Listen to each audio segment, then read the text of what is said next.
SSP Shahzeb चाचर ने बतौर 150वीं SSP Hyderabad charge संभाल कर तमाम जिला के पुलिस अफसरानों इंचार्जिस से तारुफी मीटिंग की। शाहजेब चाचर ने आज बतौर 150वीं senior superintendent of police SSP Hyderabad अपने ओहदे का बाज़ाब्ता चार्ज संभाल लिया।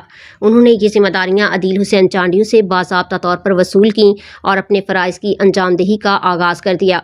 SSP हैदराबाद शाहजेब चाचर ने तमाम जिला के DSP, SHOs और तमाम दीगर इंचार्जिस से तारुफी मीटिंग की। इस मौका पर SP हेडक्वार्टर मोहम्मद बख्श खास खेली भी मौजूद थे। SSP हैदराबाद शाहजेब चाचर ने इस मौका पर इस अज़्म का इजहार किया कि वो ज़िला में अमन व अमान के क़याम, जराइम के ख़ात्मे और शहरियों को फौरी मौसर कानूनी सहूलियात की फराहमी को यकीनी बनाने के लिए तमाम दस्तयाब वसाइल बरूए कार लाएंगे। उन्होंने अफसरानों एहलकारों को हिदायत की कि क्राइम के सद्देबाब और मंशियात पर क्रैकडाउन पर किसी किस्म की कोताही बर्दाश्त नहीं की जाएगी। तमाम पुलिस अफसरानों जवान पेशा वाराना महारत, दयानतदारी और अवाम दोस्त रवैये को अपना शियार बनाएं।